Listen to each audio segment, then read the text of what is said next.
আলহামদুলিল্লাহ, সমস্ত প্রশংসা আল্লাহ তাআলার, যিনি প্রজ্ঞাময়, সকল বিষয়ে ওয়াকিবহাল, মহাজ্ঞানী, সর্বশক্তিমান। তিনি দিনকে রাত দ্বারা আচ্ছাদিত করেন, তারা একে অন্যকে দ্রুতগতিতে অনুসরণ করে। আর সৃষ্টি করেছেন সূর্য, চাঁদ ও নক্ষত্ররাজি, এরা সবই তাঁরই অজ্ঞাবহ। জেনে রেখো, সৃষ্টির একমাত্র কর্তা তিনি, তার হুকুমের একমাত্র মালিকও তিনি।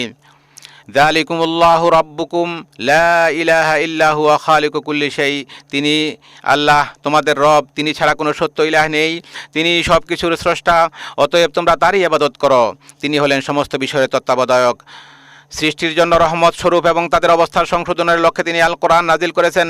কিতাবুন উহকিমাত আয়াতুহু সুম্মা ফুসিলাত মিন লাদুন হাকিমিন খাবির। এটি এমন কিতাব যার আয়াতসমূহ সুদৃঢ়, অতঃপর সবিস্তারে ব্যাখ্যাকৃত মহাজ্ঞানী রব্বুল আলামিনের পক্ষ থেকে। নিশ্চয়ই এই কোরআন সর্বাধিক সঠিক পথের দিশা দেয় এবং সৎকর্মশীল মোমেনদেরকে এই সুসংবাদ দেয় যে তাদের জন্য রয়েছে মহা পুরস্কার। আমি সাক্ষ্য দিচ্ছি যে আল্লাহ তাআলা ছাড়া কোনো সত্য ইলাহ নেই, তিনি ব্যতীত সত্যিকার অর্থে কারো ইবাদত করা যায় না। আমি আরও সাক্ষ্য দিচ্ছি যে মুহাম্মদ সাল্লাল্লাহু আলাইহি ওয়াসাল্লাম আল্লাহর বান্দা ও রাসূল। মানুষের প্রতি আল্লাহর অনুগ্রহসমূহের মধ্যে অন্যতম হলো তিনি তাদের কাছে মুহাম্মদ সাল্লাল্লাহু আলাইহি ওয়াসাল্লামকে প্রেরণ করেছেন মানব জাতিকে কল্যাণের পথে, এবং যার মাধ্যমে তাদের প্রতি আল্লাহর রহমত নাজিল হবে সে বিষয়ের প্রতি আহ্বান করার জন্য। আল্লাহ তাআলা বলেন, ওয়া রাহমাতি ওয়াসিআত কুল্লা শাই। আমার দয়া অনুগ্রহ প্রতিটি বস্তুকেই পরিব্যাপ্ত করে রয়েছে। সুতরাং যারা তাকওয়া অবলম্বন করে, যাকাত দেয় ও আমার আয়াতসমূহের প্রতি ঈমান আনে, তাদের জন্য অচিরেই আমি আমার এই অনুগ্রহ অবধারিত করব। যারা অনুসরণ করে রাসূলের, যিনি উম্মি নবী, যার উল্লেখ তারা তাদের কাছে তাওরাত ও ইনজিলে লিপিবদ্ধ পায়, যিনি তাদেরকে সৎ কাজের আদেশ দেন, অসৎ কাজ থেকে নিষেধ করেন, তাদের জন্য পবিত্র বস্তু হালাল করেন এবং অপবিত্র বস্তু হারাম করেন, আর তাদেরকে তাদের গুরুভাব ও শৃঙ্খল হতে মুক্ত করেন যা তাদের উপর ছিল। কাজেই যারা তাঁর প্রতি ঈমান আনে, তাঁকে সম্মান করে, তাঁকে সাহায্য করে এবং যে নূর তার কাছে নাজিল হয়েছে সেটার অনুসরণ করে, তারাই সফল কাম। বলুন হে মানুষ, নিশ্চয়ই আমি তোমাদের সবার প্রতি প্রেরিত আল্লাহর রাসূল, যিনি আসমানসমূহ ও জমিনের সার্বভৌমত্বের অধিকারী। তিনি ছাড়া কোনো সত্য ইলাহ নেই, তিনি জীবিত করেন ও মৃত্যু দান করেন। কাজেই তোমরা ঈমান আনো আল্লাহর প্রতি ও তার রাসূল উম্মি নবীর প্রতি, যিনি আল্লাহ ও তার বাণীসমূহে ঈমান রাখেন, আর তোমরা তার অনুসরণ করো যাতে তোমরা হিদায়াত প্রাপ্ত হও। আল্লাহ আযজা ওয়া জাল্লা তাঁর উপর, তাঁর পরিবার পরিজন, সাহাবায়ে কেরাম ও তার অনুসারীদের উপর সালাত ও সালাম নাজিল করুন। আম্মা বাদ, ইয়া আইয়ুহান নাস ইত্তাকু রাব্বাকুম। হে মানুষ, তোমরা তোমাদের রবের তাকওয়া অবলম্বন করো এবং ভয় করো সেই দিনকে যখন কোনো পিতা তার সন্তানের পক্ষ থেকে কিছু আদায় করবে না, অনুরূপ কোনো সন্তান সেও তার পিতার পক্ষ থেকে আদায়কারী হবে না। নিশ্চয়ই আল্লাহর প্রতিশ্রুতি সত্য। কাজেই দুনিয়ার জীবন যেন তোমাদেরকে কিছুতেই প্রতারিত না করে এবং মহাপ্রবঞ্চক শয়তান যেন তোমাদেরকে কিছুতেই আল্লাহ সম্পর্কে প্রবঞ্চিত না করে। কারণ যে ব্যক্তি তাকওয়ার অধিকারী হয় সে দুনিয়া ও আখিরাতের উত্তম পরিণাম এবং নিশ্চিত বিজয় লাভ করে। আল্লাহ সুবহানাহু ওয়া তাআলা বলেন, আর যারা তাকওয়া অবলম্বন করেছে আল্লাহ তাদেরকে উদ্ধার করবেন তাদের সাফল্য সহ, তাদেরকে অমঙ্গল স্পর্শ করবে না এবং তারা চিন্তিত হবে না। আল্লাহ বলেন, ওয়া মাইয়াত্তাকিল্লাহা ইয়াজআল লাহু মাখরাজা। আর যে কেউ আল্লাহর তাকওয়া অবলম্বন করে, আল্লাহ তার জন্য উত্তরণের পথ বের করে দেন এবং তিনি তাকে তার ধারণাতীত উৎস হতে রিজিক দান করেন। আর যে ব্যক্তি আল্লাহর উপর তাওয়াক্কুল করে তার জন্য আল্লাহই যথেষ্ট। ওয়া মাইয়াত্তাকিল্লাহা ইয়াজআল লাহু মিন আমরিহি ইউসরা। আর যে আল্লাহকে ভয় করে, আল্লাহ তার জন্য তার কাজকে সহজ করে দেন। আর যে আল্লাহকে ভয় করে তিনি তার পাপসমূহ মোচন করবেন এবং তাকে দেবেন মহাপুরস্কার।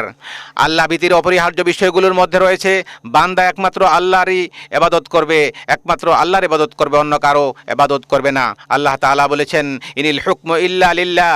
বিধান দেওয়ার অধিকার শুধু আল্লাহ তাআলারই। তিনি নির্দেশ দিয়েছেন তিনি নির্দেশ দিয়েছেন, শুধু তাকে ছাড়া অন্য কারো ইবাদত করা যাবে না। এটাই শাশ্বত দিন, কিন্তু অধিকাংশ মানুষ তা জানে না।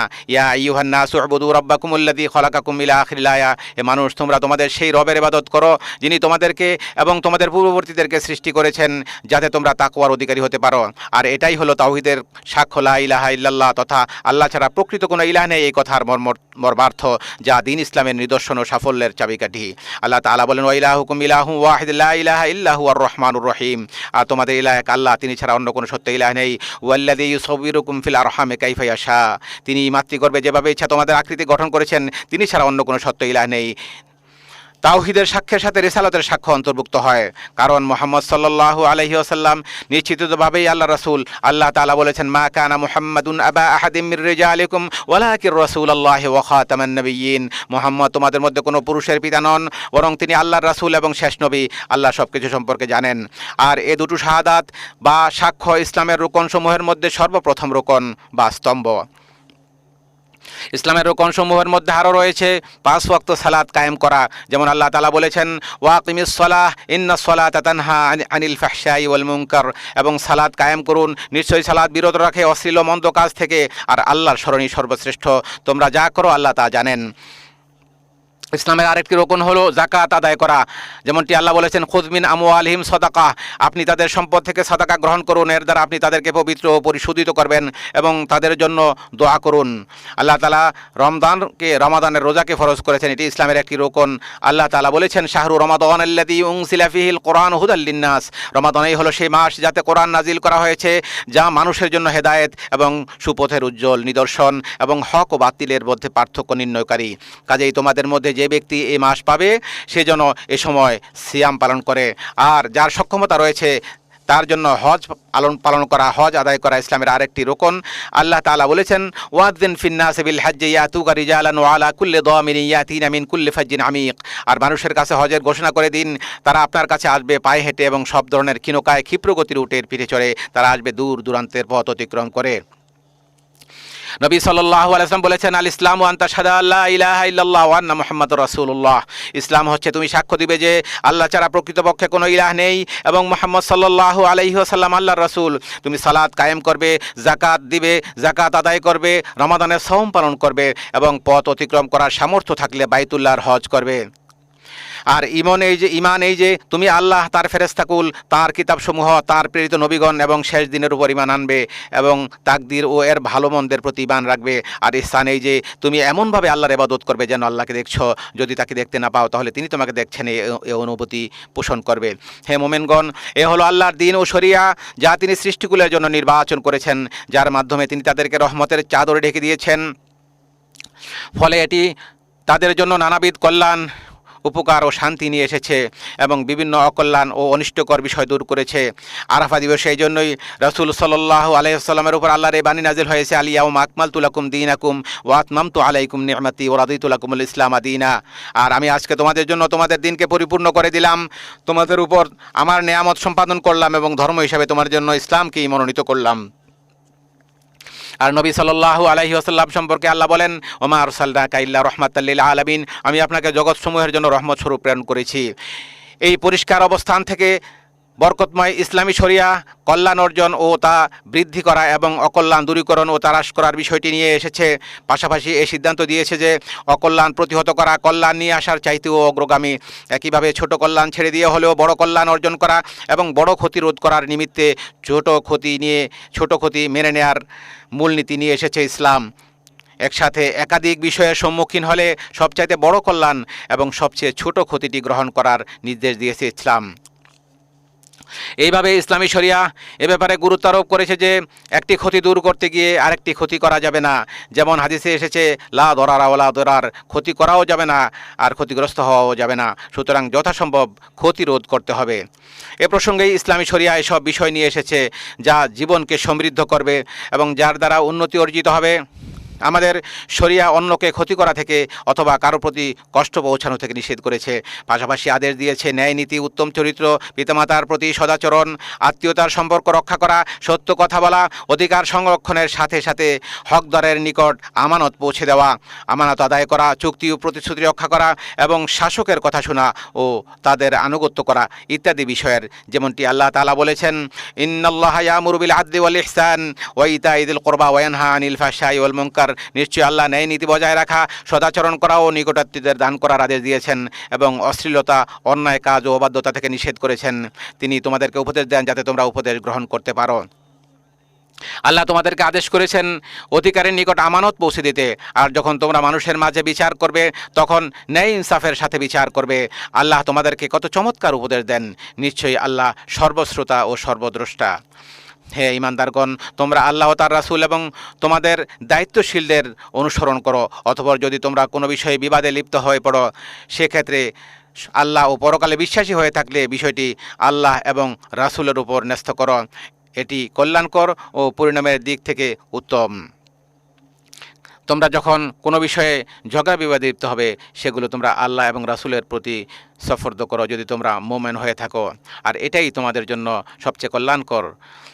মহাপ্রজ্ঞাবান বিধানদাতা আল্লাহ রাব্বুল আলামিন 5টি মৌলিক বিষয় সংরক্ষণের প্রয়োজনীয়তার ব্যাপারে গুরুত্ব আরোপ করেছেন। এক্ষেত্রে আলাদা গুরুত্ব দেওয়ার ব্যাপারে সকল শরীয়ত এবং সকলেই একমত। এই 5টি বিষয় হলো দ্বীন বা ধর্ম, জীবন, বিবেক, বুদ্ধি, সম্পদ ও সম্মানের অধিকার সংরক্ষণ করা। বরং ইসলামী শরিয়া এই বিষয়ে বাড়াবাড়ি করাকে শাস্তিযোগ্য অপরাধ হিসাবে বিবেচনা করেছে, আর এজন্যই এই বিষয়গুলোর উপর যত্নবান হওয়াকে জান্নাতে প্রবেশ ও দয়াময় আল্লাহ সুবহানাহু ওয়া তাআলার সন্তুষ্টি অর্জনের কারণসমূহের মাঝে বিশেষভাবে গণ্য করা হয় এবং সুখ, শান্তি, উন্নতি ও দুনিয়াতে সভ্যতার উপকরণ হিসাবে বিবেচিত হয়। এটি অনুপস্থিত থাকলে জীবন বিঘ্নিত হয় এবং এতে ত্রুটি করলে তা আখিরাতের শাস্তির কারণ হবে। আর এই কারণে বিদায় হজে রাসূল সাল্লাল্লাহু আলাইহি ওয়াসাল্লাম বলেছেন, ইন্না দিমাআকুম ওয়া আমওয়ালাকুম ওয়া আরাদাকুম আলাইকুম হারাম। তোমাদের রক্ত, তোমাদের সম্পদ, তোমাদের ইজ্জত, সম্মান তেমনি সম্মানিত, যেমন সম্মানিত তোমাদের এই দিনটি, তোমাদের এই শহরটি এবং তোমাদের এই মাসটি, যেমন সম্মানিত তোমাদের এই দিনটি, তোমাদের এই শহরে এবং তোমাদের এই মাসে। সুতরাং দ্বীন ইসলামের অনুসরণ অত্যন্ত প্রয়োজনীয় বিষয়, কেননা আল্লাহর আনুগত্য ও তার ইবাদত ছাড়া মানুষের অন্য কোনো উপায় নেই, আর এজন্য তাকে সৃষ্টি করা হয়েছে। আল্লাহ তাআলা বলেছেন, ওমা খালাকতুল জিন্না ওয়াল ইনসা ইল্লা লিয়াবুদুন, আমি মানব জিনকে শুধু আমার ইবাদতের জন্যই সৃষ্টি করেছি। অন্যত্র তিনি বলেছেন, হে নবী, আপনি বলে দিন, আমার রব ন্যায় ইনসাফের আদেশ দিয়েছেন, তোমরা প্রতিটি সিজদার সময় তোমাদের লক্ষ্য একমাত্র আল্লাহর দিকেই নির্ধারণ করো। আল্লাহ রাব্বুল আলামিন অন্যত্র বলেছেন, ওয়ালাকাদ বাআসনা ফি কুল্লি উম্মাতির রাসূলা আন ইবুদুল্লাহ ওয়া ইজতানিবুত তাগুত, আমি প্রতিটি জনপদেই একজন করে রাসূল প্রেরণ করেছি, এই মর্মে যে তোমরা আল্লাহর ইবাদত করো এবং তাগুতকে পরিহার করো। অতঃপর তাদের কাউকে আল্লাহ হেদায়েত দিয়েছেন আর কারো উপর গুমরাহি অবধারিত হয়েছে। আল্লাহ তাআলা মানুষের প্রাণ রক্ষা করাকে অপরিহার্য করেছেন এবং রক্তপাতের বিষয়ে সীমা লঙ্ঘনকে নিষিদ্ধ করে বলেছেন, ওয়ালা তাকতুলুন নাফসাল্লাতী হাররামাল্লাহু ইল্লা বিল হক, তোমরা অন্যায়ভাবে কাউকে হত্যা করো না। অন্যত্র তিনি বলেছেন, তোমরা নিজেদেরকে হত্যা করো না, নিশ্চয়ই আল্লাহ তোমাদের প্রতি অত্যন্ত দয়ালু। আল্লাহ রাব্বুল আলামিন মানুষের জীবনকে সংরক্ষণের নির্দেশ দিয়েছেন। আল্লাহ সুবহানাহু ওয়া তাআলা একইভাবে সম্পদ সংরক্ষণের প্রয়োজনীয়তার ক্ষেত্রে তার কোরআনে বর্ণনা করেছে। আল্লাহ তাআলা তার কোরআনে বলেছেন, হে ঈমানদারগণ, তোমরা একে অপরের সম্পদ গ্রাস করো না, তবে পারস্পরিক সম্মতিতে যে ব্যবসা করা হয় তা বৈধ।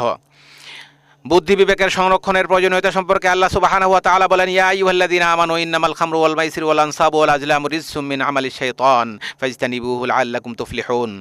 হে ঈমানদারগণ, মদ, জুয়া, মূর্তি ও ভাগ্য গণনার তীর এসব কিছুই শয়তানের নাপাক কাজ, সুতরাং তোমরা তা থেকে দূরে থাকো যাতে সফল কাম হতে পারো। শয়তান মাদকের দ্বারা তোমাদের মধ্যে শত্রুতা ও বিদ্বেষ সৃষ্টি করতে চায় এবং তোমাদেরকে আল্লাহর স্মরণ ও সালাত থেকে বাধা দিতে চায়। কাজেই তোমরা এর থেকে কি নিবৃত হবে না? কিতাবুল্লাহ ও সুন্নতে মানুষের সম্মানে আঘাত করার বিষয়ে নিষেধ করা হয়েছে, কারো সম্মানে আঘাত করা যাবে না। আল্লাহ তাআলা বলেন, ওয়াল্লাযীনা ইউযুনাল মুমিনিনা ওয়াল মুমিনাতি ইলা আখিরিল আয়াহ, আর যারা কোনো অপরাধ ছাড়া মুমিন নরনারীদেরকে কষ্ট দেয় তারা অপবাদ ও স্পষ্ট পাপ বহন করল। আল্লাহ সুবহানাহু ওয়া তাআলা আরও বলেন, নিশ্চয় যারা সতীসাধ্যী সরল মনা মুমিন নারীদেরকে অপবাদ দেয় তারা দুনিয়া ও আখিরাতে অভিশপ্ত, আর তাদের জন্য রয়েছে মহাশাস্তি। আল্লাহ সুবহানাহু ওয়া তাআলা আরও বলেন, হে ঈমানদারগণ, তোমাদের কোনো সম্প্রদায় যেন অন্য সম্প্রদায়কে উপহাস না করে, হতে পারে তারা তাদের চাইতে উত্তম। একইভাবে তোমাদের কোনো নারী যেন অন্য নারীকে উপহাস না করে, হতে পারে তারা তাদের চাইতে উত্তম। তোমরা একে অপরকে নিন্দা করো না এবং তোমরা কাউকে মন্দ উপাধি দিও না। ইমানের পর মন্দ নাম ব্যবহার করা কতই না খারাপ, আর যারা তওবা করেনি তারা জালেম। হে মোমেনগণ, তোমরা অনেক পরিমাণ মন্দ ধারণা থেকে বেঁচে থাকো। কতক ধারণা তো অপরাধ। তোমরা গোপন বিষয় অনুসন্ধান করো না এবং অপরের গীবত করো না, অপরের দোষ বর্ণনা করো না। তোমাদের কেউ কি তার মৃত ভাইয়ের গোশত খেতে পছন্দ করবে? বরং তোমরা তা পছন্দ করবে না, অপছন্দ করবে। আল্লাহকে ভয় করো, নিশ্চয়ই তিনি তওবা গ্রহণকারী। উপর উল্লিখিত 5টি মৌলিক বিষয়ের পরিপূরক আরেকটি বিষয় হলো কর্ম সম্পাদনের বিভিন্ন মাধ্যম ও উপায়ের ভিত্তিতে শরীয়তের মূল উদ্দেশ্যগত বিধান জারি হওয়া। আদিষ্ট বিষয়াবলী সম্পাদনের জন্য যে মাধ্যম গ্রহণ করা অত্যাবশ্যক হয়ে পড়ে, সে মাধ্যম গ্রহণ করাও শরী আদেশের অন্তর্ভুক্ত হিসাবে গণ্য হবে। অনুরূপভাবে যে মাধ্যম বা উপায় গ্রহণ না করলে আবশ্যকীয় কাজ তথা ওয়াজিব সমূহ সম্পাদন করা যায় না, সে মাধ্যম গ্রহণ করাও শরীআ মতে ওয়াজিব হয়ে পড়ে। কাজেই কোনো কাজ সম্পাদনের ক্ষেত্রে যে সকল মাধ্যম বা উপায় অবলম্বন না করলে শরীরী উদ্দেশ্য তথা জরুরি স্বার্থ অর্জিত হয় না, সে সকল মাধ্যম বা উপায় অবলম্বন করাও একই হুকুমের অন্তর্ভুক্ত। আর এজন্যই একজন মুমিনের উচিত উল্লেখিত 5টি অত্যাবশ্যকীয় বিষয়ের হেফাজত করা। এর মাধ্যমে তার চারিত্রিক বিশুদ্ধতা ও জীবনের স্থিতি রক্ষিত হবে। সাধারণ মানুষ এর মাধ্যমে তাদের দিন ও দুনিয়াবী স্বার্থ হাসিল করতে সক্ষম হবে। আর এ লক্ষ্যেই আল্লাহ সন্তুষ্টি ও পরকালীন নেকি অর্জনের জন্য মানুষের একে অপরকে সহযোগিতা করা কর্তব্য।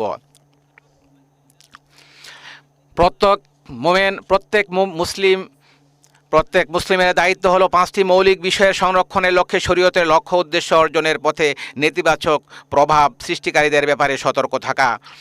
আমাদের সবাইকে নিজ নিজ সক্ষমতা, পেশা, অর্পিত দায়িত্বের আলোকে এর জন্য কাজ করে যেতে হবে। আমাদের বংশধরকে, বিশেষ করে উঠতি প্রজন্মকে এমন শিক্ষা দিতে হবে যাতে তারা জীবনের মৌলিক এই বিষয়গুলোর প্রতি যত্নবান হতে পারে। যেহেতু সকল স্থানে ও সকল সময়ে 5টি অত্যাবশ্যকীয় বিষয়ের সংরক্ষণ করা ওয়াজিব, সেজন্য মনে রাখতে হবে সম্মানিত স্থানে এর গুরুত্ব আরও বেড়ে যায়। এই মক্কা আল মুকাররমায় এই সমস্ত জিনিসগুলোকে সংরক্ষণ করা আরও বেশি গুরুত্বপূর্ণ। আল্লাহ সুবহানাহু ওয়া তাআলা এগুলোকে সংরক্ষণ করার জন্য নির্দেশ করেছেন। বিশেষ করে মক্কা আল মুকাররমায়ের গুরুত্ব আরও বেশি। আল্লাহ তাআলা বলেছেন, ওমা ইউরিদ ফিহি বিইলহাদিন বিযুলমিন নুযিকহু মিন আযাবিন আলীম। আর যে ব্যক্তি এখানে অন্যায়ভাবে দিনবিরোধী পাপ কাজের ইচ্ছা করে, আমি তাকে আস্বাদন করব যন্ত্রণাদায়ক শাস্তি। হজ্জে দিনের নিদর্শন ও আল্লাহর প্রতি একনিষ্ঠতার প্রকাশ ঘটবে, এটি স্বাভাবিক।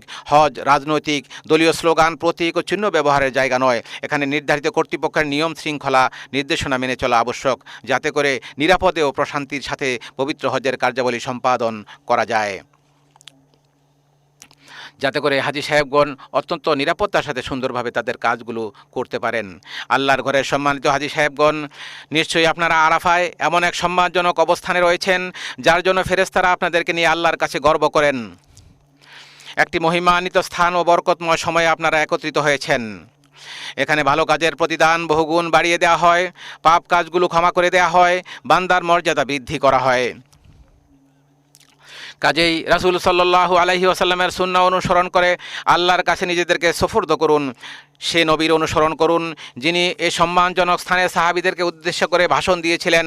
বেলাল রাদিয়াল্লাহু তাআলা আনহুকে আদেশ দিলে তিনি আজান ও ইকামত দেন।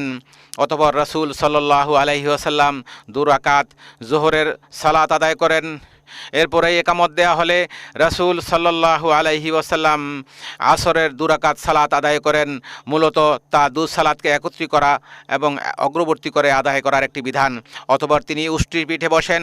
সে অবস্থায় আল্লাহকে স্মরণ করতে থাকেন যতক্ষণ না সূর্যের লাল আভা বিলীন হয়ে যায়। অতঃপর তিনি মুজদালিফায় গমন করেন। পথিমধ্যে সাহাবীদেরকে বিনয়, নম্রতা ও সহনশীলতার উপদেশ দেন। মুজদালিফায় পৌঁছে 3 রাকাত মাগরিব ও 2 রাকাত এশার নামাজ তিনি আদায় করেন। ফজরের সালাত আদায় না করা পর্যন্ত সেখানে রাত যাপন করেন। ভোরের আলো পরিস্ফুট না হওয়া পর্যন্ত সেখানে দোয়া করতে থাকেন। অতঃপর মিনার দিকে অগ্রসর হন। মিনায় পৌঁছে জামরায়ে আকাবাতে 7টি ছোট পাথর নিক্ষেপ করেন। অতঃপর কোরবানির পশু জবাই করেন ও মাথা মুন্ডন করেন। এরপর বাইতুল্লাহ হজের ফরজ তওয়াফ তথা তওয়াফুল ইফাদা সম্পন্ন করেন। তওয়াফ শেষ করে রাসূল সাল্লাল্লাহু আলাইহি ওয়াসাল্লাম মিনায় ফিরে আসেন। তাশরিকের দিনগুলোতে সেখানে অধিক পরিমাণে তাকবীর, তাহলিল ও তাহমিদের মাধ্যমে আল্লাহর জিকির করার মধ্য দিয়ে অবস্থান করেন। প্রতিদিন দ্বিপ্রহরের পর 3টি জামরায় তিনি পাথর নিক্ষেপ করেছেন। ছোট ও মধ্যম জামরাতে পাথর মেরে আল্লাহর কাছে তিনি দোয়া করেছেন। আর অক্ষম অপারগদের জন্য মিনায় অবস্থান করার ক্ষেত্রে ছাড় দেওয়া হয়েছে। রসুলের সুন্নাহ হলো 13তম দিবস পর্যন্ত মিনায় অবস্থান করা, এটি উত্তম, যদিও 12তম দিবসে মিনা ত্যাগের অনুমতি রয়েছে, তবে 13তম দিন পর্যন্ত থাকা সুন্নাহ। হজের যাবতীয় কার্যাবলী সমাপ্ত হওয়ার পর মদিনায় ফিরে যাওয়ার মনস্থ করলে রাসূল সাল্লাল্লাহু আলাইহি ওয়াসাল্লাম পবিত্র কাবা করে বিদায়ী তওয়াফ সম্পন্ন করেন। আল্লাহর ঘরের মেহমান সম্মানিত হাজী সাহেবগণ, রাসূল সাল্লাল্লাহু আলাইহি ওয়াসাল্লাম সিয়াম পালন না করেই আরাফাতের ময়দানে অবস্থান করেছেন, যাতে আল্লাহকে বেশি বেশি করে স্মরণ করার ক্ষেত্রে তা সহায়ক হয়। তিনি আরাফাতের সময়টুকু আল্লাহর অধিক পরিমাণে স্মরণ, আল্লাহর জিকির ও তার কাছে বেশি বেশি চাওয়ার মাধ্যমে, দোয়ার মাধ্যমে অতিবাহিত করেছেন। সুতরাং আপনারা রাসূল সাল্লাল্লাহু আলাইহি ওয়াসাল্লামকে অনুসরণ করুন। আল্লাহ সুবহানাহু ওয়া তাআলা ইরশাদ করেছেন যেন আল্লাহর রাসূল সাল্লাল্লাহু আলাইহি ওয়াসাল্লামের অনুসরণ করা হয় এবং বেশি বেশি দোয়া করা হয়। তোমরা মিনতি ভরে ও সঙ্গোপনে তোমাদের রবকে ডাকো এবং ভয় ও প্রত্যাশা নিয়ে তাকে ডাকো, আল্লাহকে ডাকো। আপনারা নিজেদের জন্য, নিজেদের পিতামাতা এবং যাদের সাথে আপনাদের সম্পর্ক রয়েছে তাদের সবার জন্য আল্লাহর কাছে দোয়া করুন, কারণ কারো অনুপস্থিতিতে তার জন্য কেউ দোয়া করলে দায়িত্বপ্রাপ্ত ফেরেশতারা বলেন আমিন, তোমার জন্য একই পুরস্কার। আমাদের ফিলিস্তিনি ভাইদের জন্য দোয়া করুন, দুঃখ দুর্দশায় তারা নিপতিত, শত্রুদের আঘাতে তাদের রক্ত ঝরছে, তাদের ঘরবাড়ি ও ভূখণ্ড শত্রুদের ধ্বংসযজ্ঞের শিকার হচ্ছে, নিত্য প্রয়োজনীয় ঔষধপথ্য, খাবার পানীয়, বস্ত্র থেকে তাদেরকে বঞ্চিত করা হচ্ছে। নিঃসন্দেহে যারা পরের উপকার করে এবং অন্যের প্রতি অনুগ্রহ প্রদর্শনে এগিয়ে আসে, আমাদের দোয়া পাওয়ার ব্যাপারে তারাই বেশি হকদার। যারা হারামাইন শরীফাইনের খেদমতে নিয়োজিত আছেন এবং আল্লাহর ঘরের মেহমানদের কষ্ট লাগবে, রাত দিন নির্ঘুম ও ক্লান্ত পরিশ্রম করে যাচ্ছেন, তাদের কথা বলতেই হবে। আর এই শ্রেণীর ব্যক্তিদের মধ্যে সর্বপ্রথমে আসে খাদিমুল হারামাইন শরীফাইন বাদশাহ সালমান বিন আব্দুল আজিজ এবং তার বিশ্বস্ত ক্রাউন প্রিন্সের কথা। হে আল্লাহ, হে চিরঞ্জীব, হে মহান সত্তা, হে অতি সম্মানের অধিকারী রব, আপনার কাছে প্রার্থনা করছি আপনার দয়া ও অনুগ্রহে খাদিমুল হারামাইন শরীফাইন বাদশাহ সালমান বিন আব্দুল আজিজ ও তার বিশ্বস্ত ক্রাউন প্রিন্স মোহাম্মদ বিন সালমানকে যাবতীয় কল্যাণমূলক কাজের তৌফিক দান করুন। তাদের জন্য আপনি সাহায্যকারী হয়ে যান, তাদের প্রতি দান বৃদ্ধি করে দিন এবং তাদের প্রতি সন্তুষ্ট হয়ে যান। তাদের খেদমতগুলোকে কবুল করে নিয়ে তাদেরকে জাযায়ে খায়ের দান করুন। তারা ইসলাম এবং মুসলমানদের খেদমত করছে, আল্লাহ তাদের সওয়াবকে আপনি বাড়িয়ে দিন, তাদেরকে ক্ষমা করে দিন। হে আল্লাহ, হাজী সাহেবদের হজকে কবুল করুন, তাদের কাজগুলোকে সহজ করে দিন, সহি সালামতে প্রভূত কল্যাণ অর্জনের মধ্য দিয়ে গুণামুক্ত হয়ে কবুলকৃত তওবার সৌভাগ্য লাভ করে এবং যাবতীয় প্রয়োজন মিটিয়ে যেন তারা নিজ নিজ দেশে ফিরে যেতে পারে, সেই তৌফিক দান করুন। হে আল্লাহ, সকল মুসলিম ও মুমিন নরনারীকে ক্ষমা করুন, সকল অনিষ্ট থেকে তাদেরকে রক্ষা করুন, তাদের দিন ও নিরাপত্তাকে, তাদের রক্ত ও সম্পদকে, তাদের বিবেক বুদ্ধি ও মান সম্মানকে হেফাজত করুন, তাদের জন্য কল্যাণের ফায়সালা করুন, যাবতীয় অনুষ্ঠতা ও মন্দ বিষয় থেকে তাদেরকে দূরে রাখুন, তাদের অন্তরকে পরিশুদ্ধ করুন, তাদের ভূখণ্ডকে নিরাপদে রাখুন, অভাব থেকে তাদেরকে মুক্ত করুন, তাদের সকল বিষয়ের দায়িত্ব গ্রহণ করুন। সুবহান রাব্বিকা। হে আল্লাহ, আপনি মুসলমানদের অন্তরসমূহকে সংশোধন করুন। আল্লাহ, মুসলমানদেরকে, মুমিনদেরকে তাদের দেশে আপনি নিরাপদে রাখুন, তাদের রিজিকে বরকত দান করুন এবং তাদের সমস্ত বিষয়গুলোর আপনি দায়িত্ব গ্রহণ করুন। সুবহান রাব্বিকা রব্বিল ইজ্জাতি আম্মা ইয়াসিফুন ওয়া সালামুন আলাল মুরসালিন ওয়ালহামদুলিল্লাহি রব্বিল আলামিন।